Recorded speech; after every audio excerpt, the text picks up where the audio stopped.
There is one word that describes true heroes. One word that defines their sacrifice. Selfless. My husband, he was selfless. He was willing to give up his life for every single American citizen in this country. Republicans, Democrats, independents, he didn't care. Didn't matter to him. Didn't matter because he believed in the democracy of this country. And because of people like him, we are able to be in this world today, in this country that we live in. He was honored to be able to fight for all of us. Our fallen troops embody stories of courage, sacrifice, family, community, legacy, and liberty.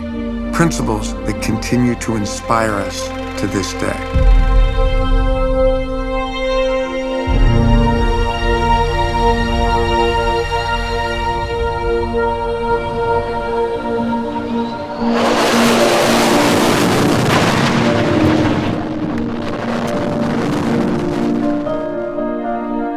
The Hyundai Erin Show is an annual one-of-a-kind event that commemorates the men and women who have laid down their lives in service of our country.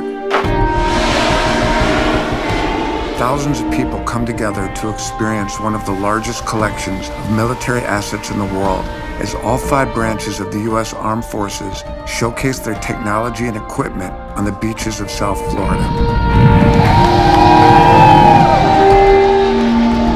We're so proud to have the National Salute to America's Heroes here in Miami Beach. Miami Beach, a lot of people don't know, has a long history with the military, dating all the way back to World War II.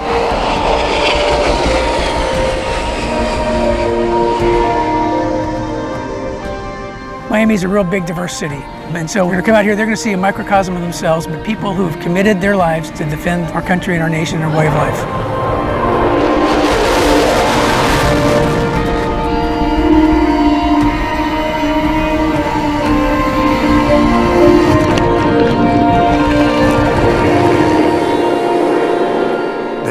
Show has been celebrating the spirit of Memorial Day since 1995. But the history of the holiday dates back to the years following the Civil War when it was called Decoration Day.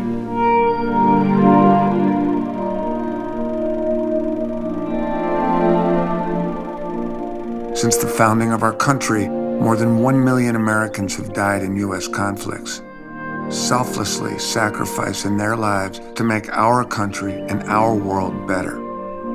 Memorial Day is about remembering and giving thanks to them.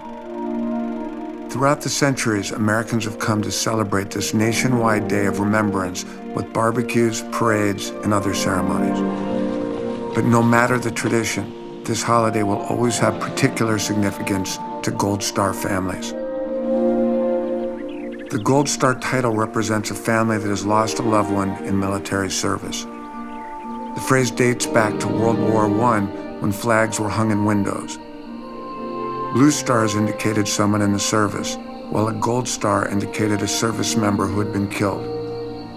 Memorial Day is a time to honor the Gold Star sacrifice as well. Yeah, this is cute. This is his wedding picture. We joined the ranks of so many people through the years that have lost a son or daughter in combat. Doug felt, and we felt, that all of us have an obligation to serve. That's simply the way he grew up. Within the exceptional community of our country's real-life heroes, there are those that are born true leaders. For legendary Marine Douglas Zembeck, his leadership begins and ends with his family. My son was a real easy kid to raise. He was excited about everything. Oh, remember this? Yeah, we'd go out with him and explore those caves. Remember when he got that rattlesnake with the bow and arrow? Oh. This is one of my favorites. When he thought he was so tough and strong. Yeah, that's one of my favorites too. Yeah. He thought he had big muscles. And he had this high school wrestling picture. I think he was like in the 6th grade when he came home and said he wanted to wrestle. He was very patriotic. He had me sew an American flag on the back of his singlet because he knew the American flag should never touch the ground. I don't think he ever got pinned after that. He was not going to let the American flag dip and hit the ground. Where is he in this picture? Oh, here he is, right in the middle. Yeah. At an early age, he had talked about going to the military, and by 5th or 6th grade, he wanted to be a Marine. He actually got accepted to the Military Academy, the Naval Academy, and Air Force Academy. But the Naval Academy had the best wrestling team. So he decided he wanted to go to the Naval Academy, and then he became a Marine. He wanted to lead men in combat, but he always wanted to be the point of the sword. Doug and I met in Virginia Beach in 2001. He was just so different from anyone I'd ever met before in my life. Just always did the right thing. Every day was a happy day. He'd wake up in the morning and, what are we gonna do today? What are we gonna do today? It's a positive day. He was intoxicating. He just could make you believe that you could do anything if you put your mind to it. And that's the way he lived his life every single day. You would never feel unsafe. Like, wow, I'm protected from the world having him by my side. And there was nothing stopping that guy. Before we got married, we knew that we were gonna start a family immediately. We picked the name Fallon, and it meant in charge. Totally fit the bill for the Zembeck family. So he's like, I'm gonna give you 3 choices for the middle name: justice, integrity, or liberty. And I was like, okay, Fallon, integrity, no. Fallon, liberty, no. Fallon, justice, yes.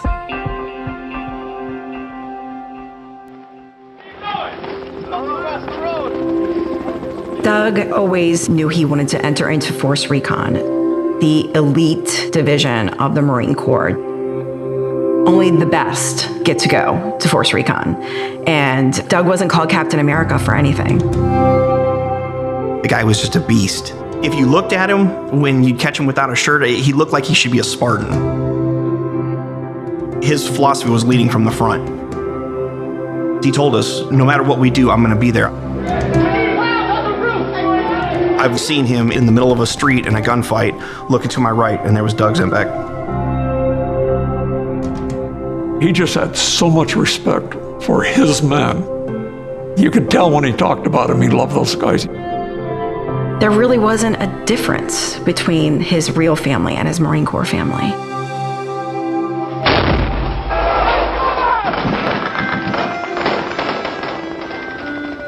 Throughout his career, Doug deployed all over the world and was in Fallujah during the Iraq War, earning him the nickname Lion of Fallujah. We've been mortared, rocketed, and been shot at.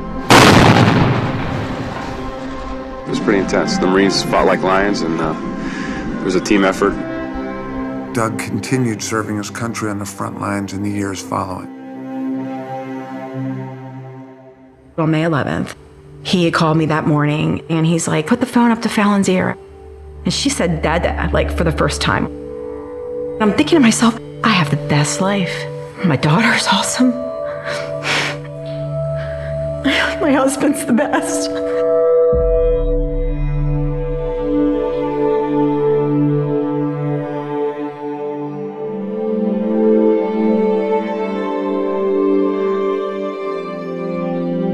It's something you don't ever live through. And I'll never forget what John said to me. He's like, oh my God, he was the sun of our universe. Love that man.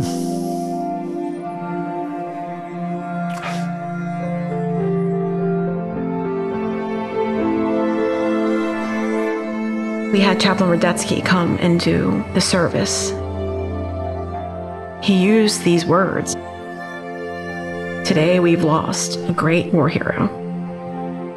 We have 2 choices. You can fear everything and run, or you can face everything and rise. He influenced so many people that I wish there were more Doug Zembecks. And it's a shame because there'll never be another Doug. But we could use a lot more of them. Major Zembeck represented through his whole life those principles that we aspire to. Someone who earns the Bronze Star for valor and the nickname Lion of Fallujah. someone who earns a Silver Star for courage under fire and a second Purple Heart. There is something special about a person who makes an impact not only on those who knew him personally, but also on those who are inspired in reading stories about him.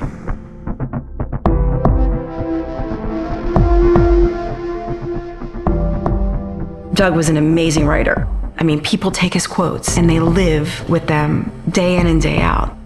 Live with integrity, for without integrity, we deceive ourselves. Fight for what you believe, for without valor, we lose our freedom.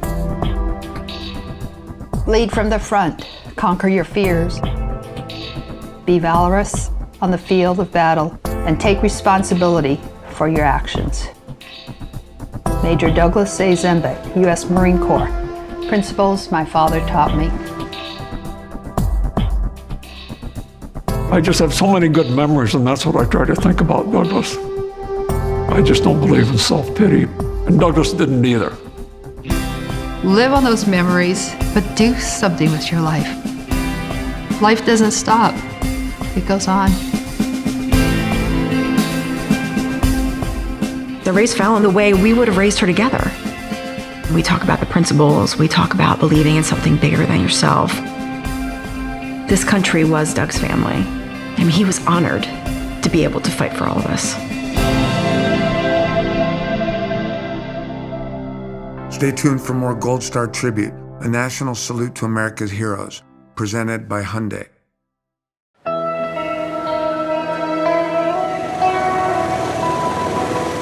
The annual Memorial Day Hyundai Erin Show highlights the strength and might of the U.S. Air Force.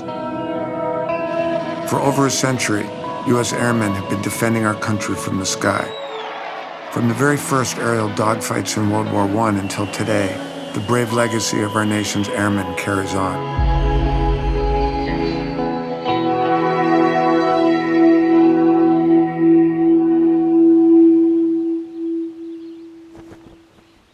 My name's Marilyn, and I'm a Gold Star daughter. My dad was Newman Kamei Golden, First Lieutenant, U.S. Air Force. My dad was always bigger than life to me. He always was thinking about me and my brother. And my mom, they were very close. He ultimately decided to enlist for family to be able to support us, and he had this burning desire to be a pilot. I was quite young when my dad went to Tuskegee. That was where the black soldiers went to become pilots. It was a big deal and very competitive being black in this country at that time. The soldiers had a lot to prove. And Daddy just had that go-get-'em attitude. Newman, along with his fellow Tuskegee Airmen, were the first African-American aviators in U.S. military history. Together, they flew more than 15,000 combat missions during World War II, making a significant contribution to the war effort, and also played a role in eventually ending racial segregation in the U.S. military. He wanted to fight for the liberties of all people so that we could grow up being just as free as anybody else. And that was my dad's main goal. World War II, he was only 20-something when his aircraft had mechanical problems. And then he was captured by the enemy as a prisoner of war. When he came home, he wasn't the same person. I think it was the mistreatment. He never talked about it. My dad continued on in the service for the simple fact that he wouldn't give up and that he believed in this country. Then he deployed to Korea. I was maybe 7. That was the last time I saw my dad.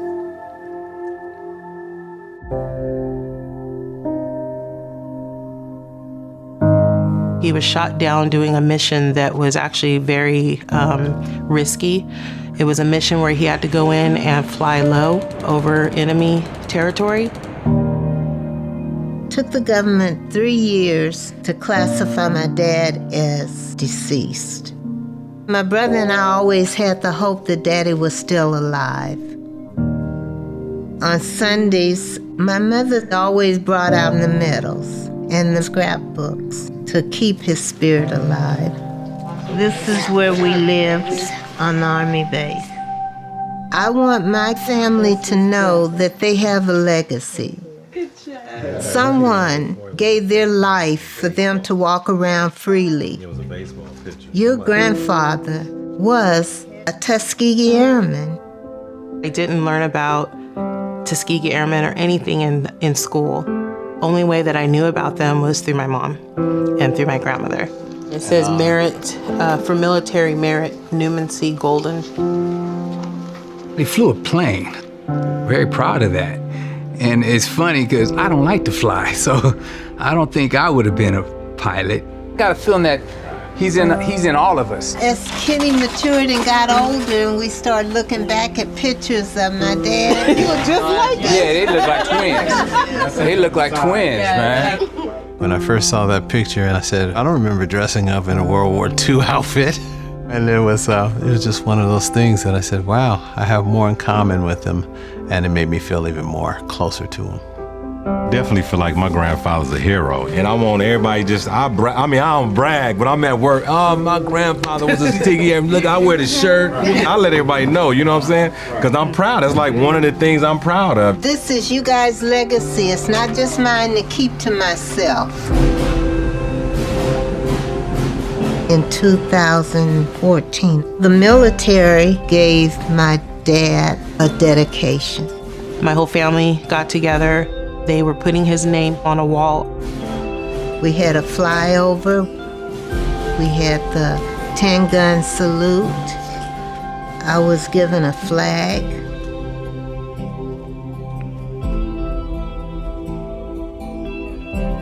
And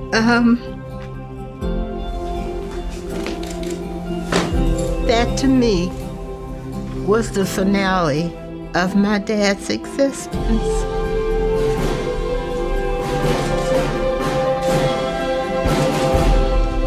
To receive the American flag that he fought for, it says, we are Americans. He died for this country. He gave it all for this country. His race, it didn't matter. That's the one thing that I am proud of, because the one thing that they all have in common is being a veteran and knowing that they've made a sacrifice. It has taken me 70-some years to get closure, but he's always alive within me. Knowing what he did, it made me feel like I could accomplish anything, and I have to take it a step forward. I have an obligation to him to do better. You share the story, and just by sharing, you're giving respect and honoring them beyond Memorial Day and any other holiday. We should be proud of the men and women that came along that wanted something better. And that was what my dad was about. Stay tuned for more Gold Star Tribute, a national salute to America's heroes, presented by Hyundai. With its fighter jets, aircraft carriers, and battleships, the U.S. Navy defends America's freedom at sea and in the air. At the annual Hyundai Erin Sea Show, thousands of Americans gather to pay tribute to the Navy's fallen sailors and their families.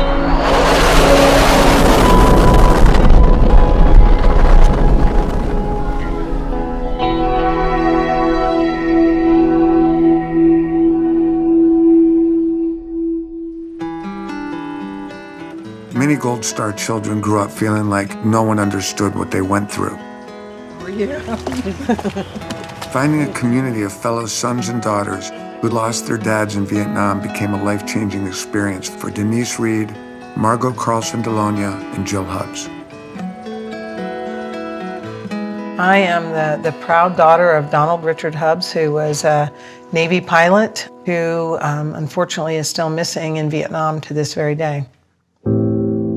My dad had been in the Navy for 20 years. He was very patriotic. He was very proud to be serving our country. He was stationed on the Yorktown during his second tour of duty in Vietnam, and he had become commanding officer of his squadron. On March 17, 1968, Commander Donald Hubbs was piloting an S-2E Navy tracker reconnaissance aircraft on a mission off the coast of North Vietnam when it disappeared off the radar. Donald and his crew were declared MIA. The aircraft and their bodies were never recovered. I was in 5th grade. Our church pastor came to the classroom and said something to the teacher, and before I knew it, they said, "You're going home." We got to our house and there were cars everywhere, and we went inside, and I was so relieved to see my mom, and then she took us in the other room and told us our dad's plane had disappeared but they were looking for him. In my 10-year-old mind, they would find him. Days turned into weeks, and weeks into months, months into years, just waiting to see my dad, like surely he would come, and it never happened.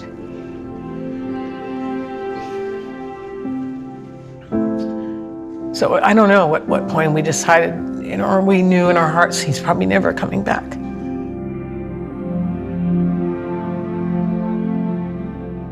The entire time I grew up, from that point on, I never knew anybody else that had lost their father in Vietnam.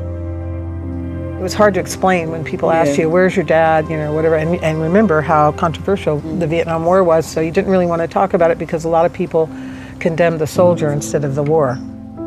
In the early 90s, I heard about a gathering that was going to take place in Washington, D.C. at the Wall, and it was the sons and daughters who had lost their fathers in Vietnam, and I talked to my mom about it, and she went with me.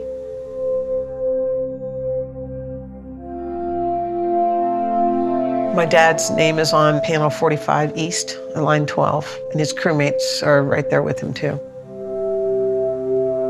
It meant a lot that my mom was there with me to go to the Wall and visit and touch my dad's name, and that trip will always be special to me because she was there with me, but also because I met all these other sons and daughters who had grown up with very similar experiences that I had had.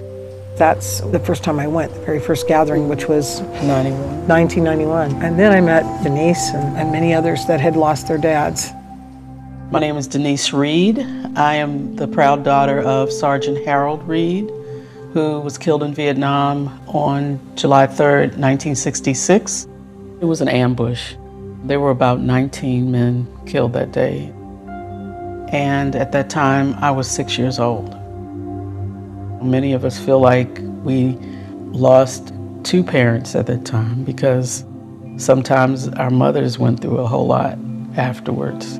And unlike now, we didn't have a lot of the support systems that are in place for Gold Star families. In 1991, Denise became a founding member of Sons and Daughters in Touch in an effort to connect Gold Star children from the Vietnam War. Our group is a community. We don't check to see what rank or branch our father was in. Our emotions are the same wherever we come from. It's a way where we gather and we share our experiences. We share not only we went through, but our families, our mothers. Jill, Margot, and I, we're sisters. We refer to each other as sisters. My situation is just a tad bit different because my father was killed in Vietnam and I know it, and his body was recovered and I saw it. Their dads are missing in action. My name is Margot Carlson Delonia. I'm the daughter of John Carlson. My dad was a pilot in the U.S. Air Force, and he served in Vietnam. He was shot down on the afternoon of December 7th, 1966. They don't believe that he could have possibly survived. I was involved in Sons and Daughters in Touch, but I decided I wanted to start my own organization. I wanted to make this sense of community a global concept.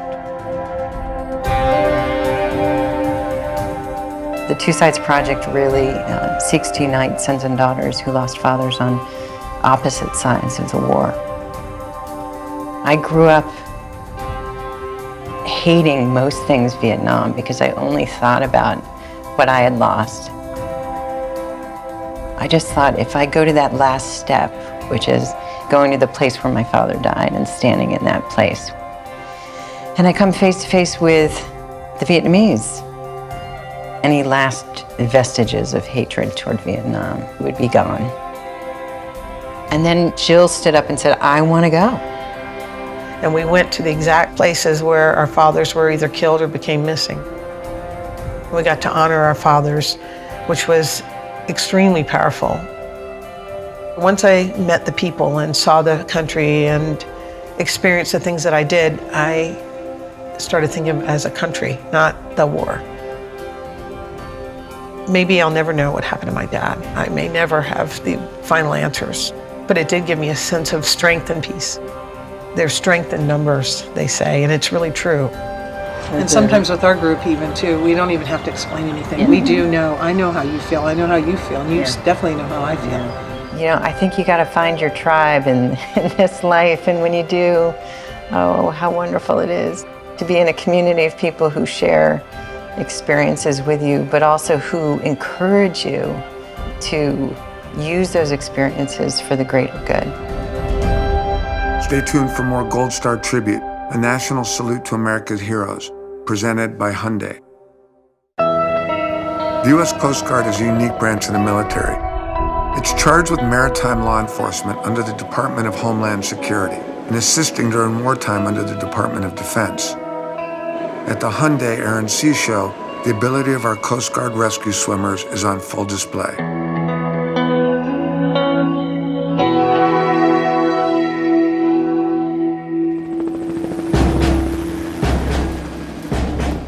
Day in and day out, men and women of the U.S. Armed Forces risk their lives to protect our country and our citizens. Coast Guardsman Terrell Horn was no different. Senior Chief Terrell Horn, he was hilarious. What people loved most about him was just his personality. He talked to you like a person. If he didn't know you, he wanted to know you. He was just humble. He never judged anybody. He never acted like he was better than anybody. He was always on your team, and he was always there to help. When he was a senior in high school, his first choice was the Air Force. And he brought a recruiter home one day, and it ended up where he was too tall to be a pilot. One day he was at the ocean looking out at the water, and he says, I'm going to join the Coast Guard. He didn't go into detail a lot, but I know when he was in North Carolina, he saved 67 lives in a year. Terrell was a patriot. He loved serving. He loved being out in the water, having a sense of purpose. He was dedicated to the Coast Guard, but Terrell's family meant the world to him. He always put them first.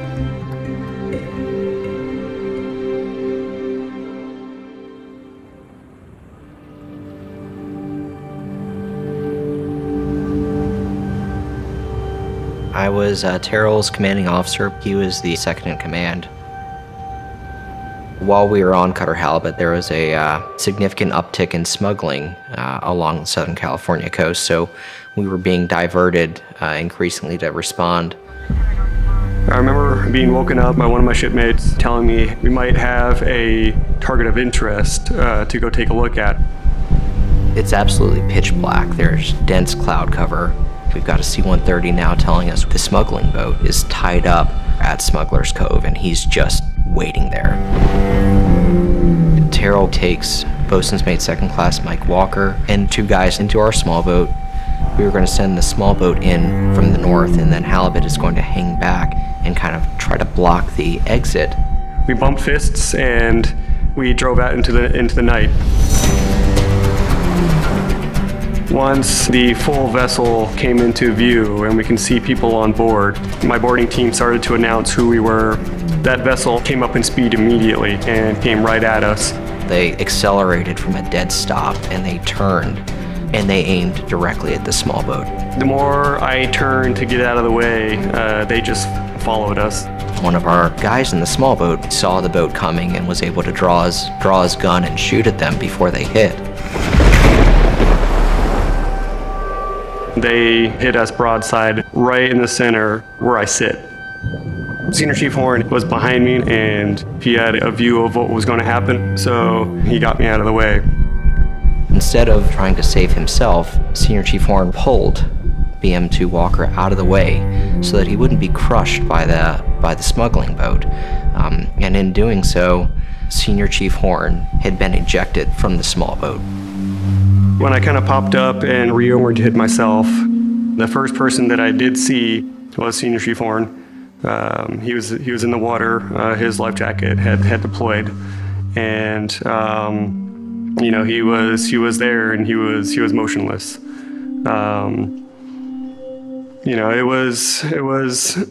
It was grim. It was not a good situation. We did our best to try to keep him alive for as long as possible. But unfortunately, he didn't make it. When we got to the pier, he was pronounced dead there at the pier. I believe 100% I am here because he pushed me out of the way. He got me out of the way. If Senior Chief Terrell Horn was here, I would tell him thank you. You've given me the opportunity to have a family and to continue.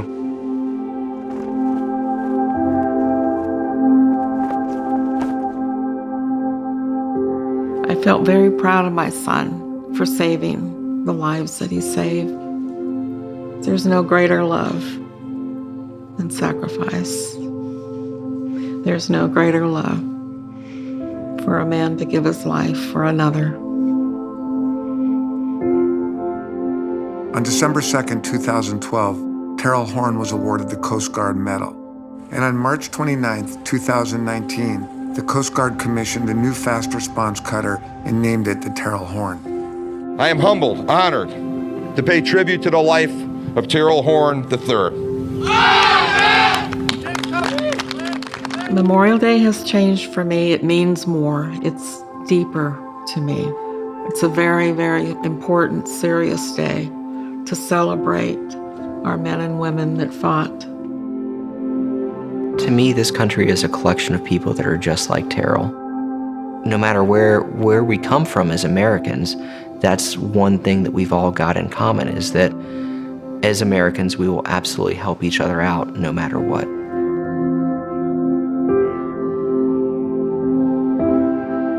Stay tuned for more Gold Star Tribute, a national salute to America's heroes presented by Hyundai.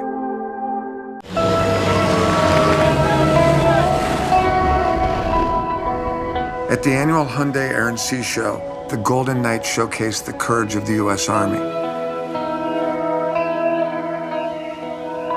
Since the birth of our country, soldiers have courageously fought and given their lives in defense of our nation.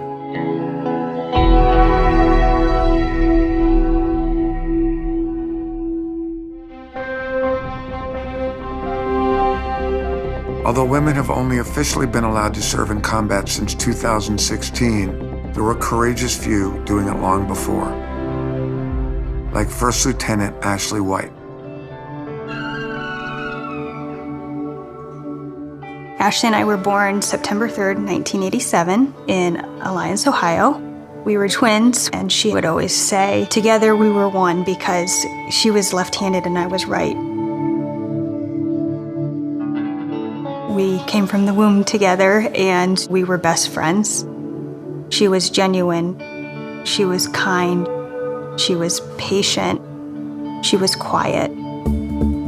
Both Ashley and I went into gymnastics, so we were trained from a young age to be very strong and agile. Upon graduation from high school, Ashley had the courage to enter ROTC at Kent State University, and she came into her own. The ROTC just helped her break out of her shell. Upon graduation, Ashley became an officer within the Army, and then heard about this opportunity to be part of this cultural support program. In 2010, the U.S. military created the Cultural Support Team Program, or CST, for select female soldiers to embed with men from special ops units like Navy SEALs and Army Rangers on sensitive missions in Afghanistan. The cultural support teams were created because it was culturally inappropriate for men to talk or touch Afghan women or children. So in support of respecting Afghan culture, the Army decided to bring someone that could do that job. Only the best of the best would be accepted. The selection process for the CST program was very challenging. Parts of the training has been nicknamed 100 hours of hell. It's just physically, mentally, emotionally challenging on every end. Going through any special operations training, I think, takes a lot of courage and heart. They want to see you fall apart because that's when they can see if you meant for this type of mission. So 300 females tried out for it. They selected roughly 80, and Ashley was number 2. In 2011, Ashley became part of the groundbreaking CST program. By August that same year, she deployed to Afghanistan and attached with men from the elite 75th Ranger Regiment, 2nd Battalion, a special ops unit known for operating at the tip of the spear. Ashley and I ended up being partners down in Kandahar, and over time we ended up being the best of friends. She was so humbled. As a soldier's phenomenal. Like, she was the best at shooting, the best at fitness. She was petite and small, but her strength was just incredible. I'm sure she was stronger than most of the guys that we were deployed with. I have heard from fellow Rangers and CSTs that Ashley could fast rope up 25 feet on rope climb, sometimes without her feet, that she could do upwards of 20 to 30 pull-ups at a time, and that she was just a beast in the gym. While deployed, Ashley and other CSTs supported Rangers on night raids, engaged in combat, and were responsible for gaining vital intel for the war on terror. I think courage is going into the unknown 100% regardless of the outcome. Ashley and the women on the cultural support teams, they went out there not only into combat with these units, but they were successful. By the results of everything that they were getting for mission success, it proved that we were needed out there. Ashley was making history integrating into special ops. She was praised for being a badass, and her work ethic earned her her spot and earned her respect among the Rangers. We just didn't realize the scope of danger she was in, being in combat, being on the front lines.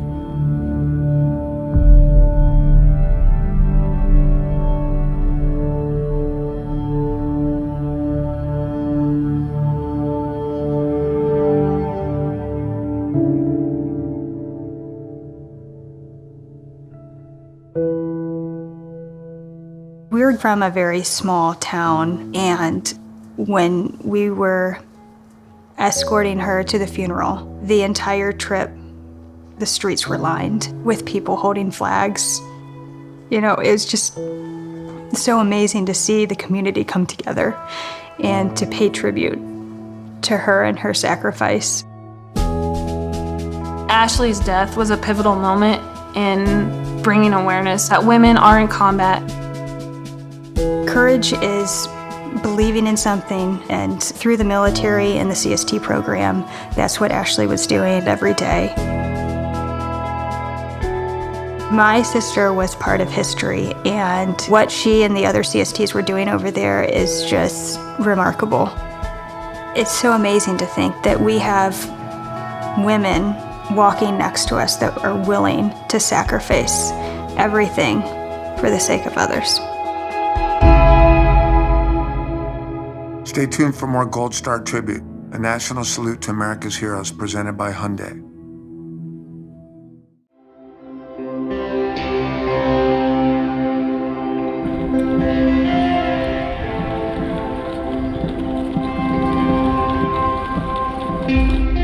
This Memorial Day, no matter how you celebrate, take a moment to reflect on the true meaning of this day.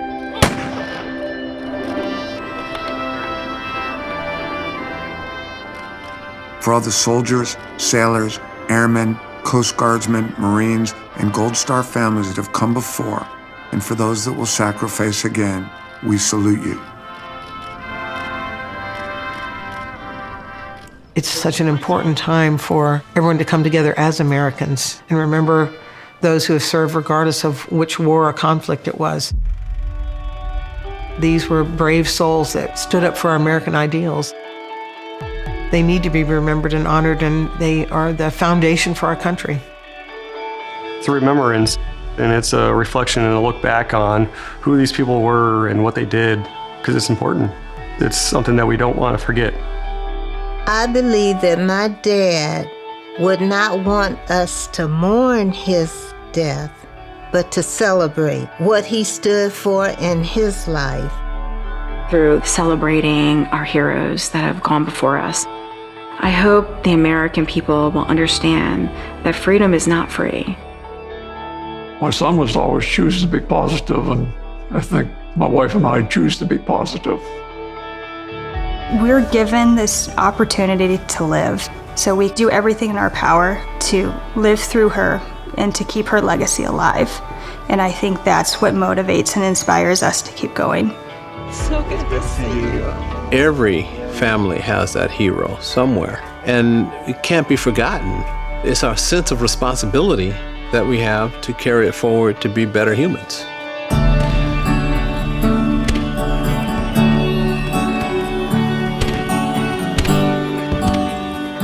As the annual Hyundai Erin Show comes to a close, may the memories of our fallen troops and their stories lift us up, and may their selfless values inspire us to be better.